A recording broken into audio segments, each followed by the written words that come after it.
देखिए ये लड़का जो है कम से कम सबने इस्तेमाल किया। हर व्यक्ति अपनी मर्जी से आया, अपनी मर्जी से गया।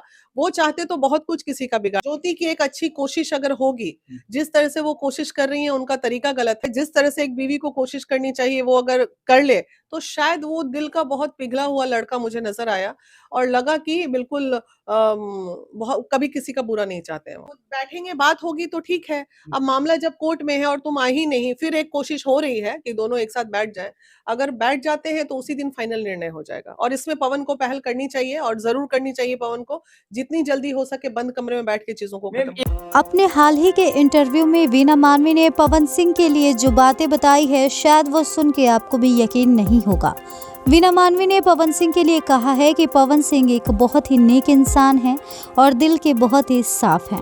पवन सिंह के साथ जो भी लोग आते हैं, जो भी लोग जुड़ते हैं, वो सिर्फ और सिर्फ उनका इस्तेमाल करते हैं। पवन सिंह इतने भोले हैं कि वो बहुत जल्द किसी पर भी यकीन कर लेते हैं और अपना सब कुछ उसको सौंप देते हैं। ऐसे में नतीजा ये निकलता है कि वो पवन सिंह के साथ खिलवाड़ करते हैं, पवन सिंह का इस्तेमाल करते हैं, उनको लूट कर निकल जाते हैं और उसके बावजूद भी पवन सिंह एक शब्द नहीं कहते। वो चाहते तो उनके खिलाफ बोल सकते हैं, उनके खिलाफ बड़ी बड़ी कार्रवाई कर सकते हैं, उनके खिलाफ आवाज़ उठा सकते हैं, लेकिन उसके बावजूद भी वो जाने देते हैं कि जाओ, क्या ही लेकर जाओगे मेरा। वो छोड़ देते हैं, वो बख्श देते हैं। अब इसका नतीजा ये होता है कि लोगों को लगता है कि वो जो कर रहे हैं वो सही है, वो गलत है, इसीलिए चुप है। तो इस तरह की बातें वीना मानवी ने पवन सिंह को लेकर कही है। साथ ही साथ वीना मानवी ने पवन ज्योति के रिश्ते पर भी बात की है। वीना मानवी ने कहा है कि पवन सिंह से उन्होंने मिलकर बहुत सारे सवाल किए थे, जिसका पवन एक एक करके ईमानदारी से सारे सही जवाब भी दिए थे। वीना मानवी का कहना है कि पवन ने साफ साफ कह दिया था कि वो ज्योति को शादी करके घर लाए थे इसलिए ताकि उनके साथ जीवन यापन कर सके, उनके साथ खुशी खुशी रह सके, न कि इसलिए कि वो उन्हें तड़पाएं, उकसाएं, परेशान करें, फिर उनको तलाक दे दे। हालांकि जो कुछ भी हुआ इसके बीच सिर्फ और सिर्फ मिसअंडरस्टैंडिंग का खेल है, जो कि अक्षरा सिंह ने क्रिएट की थी दोनों के रिश्ते में। और ज्योति की गलती ये थी कि वो पवन से छुप छुप कर अक्षरा से बात करती थी और पवन सिंह के पीछे जासूसी करती थी। अब जो है पास्ट वो है, अब अपने वर्तमान को देखना चाहिए और फ्यूचर को देखना चाहिए और दोनों को खुश रहना चाहिए। लेकिन ज्योति ऐसा नहीं करती थी, वो खोद के पवन सिंह के पास्ट को लाती थी और उनसे सवाल जवाब करती थी और उन्हें परेशान करती थी। तो इस तरह से ज्योति सिंह का कहीं ना कहीं रोल है पवन और ज्योति के रिश्ते के टूटने का, और अक्षरा ने तो बहुत बड़ा रोल निभाया है। ये हम नहीं, ये सारी बातें वीना मानवी ने कही है पवन सिंह से मिलने के बाद। आपको बताते चले, वीना मानवी से जब पत्रकारों ने ये सवाल किया कि क्या ज्योति और पवन एक होंगे, इस पर वीना मानवी ने कहा कि कोशिश जारी है। अगर ज्योति चाहे, ज्योति कोशिश करे तो एक हो सकते हैं, क्योंकि पवन सिंह बहुत साफ दिल के हैं, बहुत विनम्र हैं। अगर ज्योति पत्नी की तरह कोशिश करे, पत्नी की तरह चाहे, तो पवन सिंह उन्हें जरूर रखने के लिए तैयार हो जाएंगे।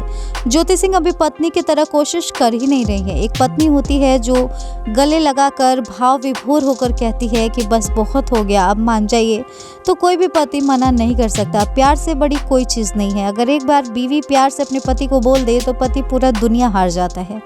लेकिन यहाँ पर ज्योति पत्नी की तरफ प्रयास नहीं कर रही हैं, वो चालाक बन रही हैं, वो उनके ऑडियो को वायरल कर रही हैं, उनकी बातों का पोल खोल रही हैं, ये वायरल वो वायरल, ये दिस दैट ज्योति सिंह कर रही हैं, जो कि गलत है। इसकी वजह से पवन सिंह का गुस्सा और भी ज़्यादा भड़क रहा है और बातें समेटने की जगह, सुलझने की जगह और फैलती जा रही है और बिगड़ती जा रही है। तो वीना मानवी ने कहा है कि पवन सिंह ने उनको बुलाया था, मैंने भी उन्हें फ़ोन करके कहा था कि सब लोग यही हैं, आप भी मुंबई आ जाओ, बातचीत करते हैं, आज मुद्दा सुलझा लेते हैं, लेकिन वो वहाँ नहीं आए।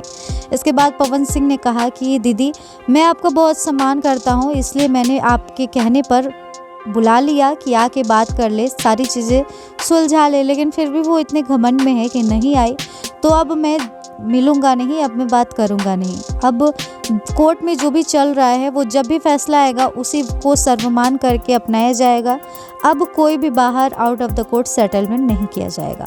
तो पवन सही भी हैं। आखिरकार ज्योति को इतना अच्छा मौका मिला था, फिर भी वो नहीं आई। उनके लिए और कोई काम बहुत इम्पोर्टेंट है, शायद उनके जीवन, उनके शादी, उनके रिश्ते से बढ़कर वो काम है। तो ठीक है, वो नहीं आई, कोई बात नहीं। अब होगा ये कि अब दोनों का सेटलमेंट नहीं होगा। कोर्ट जो फैसला देगा जब भी आगे चलकर, उसी को दोनों अपनाएंगे। तो इस तरह से वीना मानवी ने पवन और ज्योति के रिश्ते पर बात की है और साथ ही साथ पवन और ज्योति के बीच प्रॉब्लम्स कैसे आई और दोनों के बीच क्या चल रहा है और आगे क्या होने वाला है, क्या वो एक होंगे, इन सब के बारे में वीना मानवी ने खुलासा किया है। वेल, आपको इस पर क्या कुछ कहना है कमेंट सेक्शन में ज़रूर बताएं और इस तरह के तमाम अपडेट्स से जुड़े रहने के लिए करारा न्यूज़ डे एंड नाइट को सब्सक्राइब करना ना भूलें।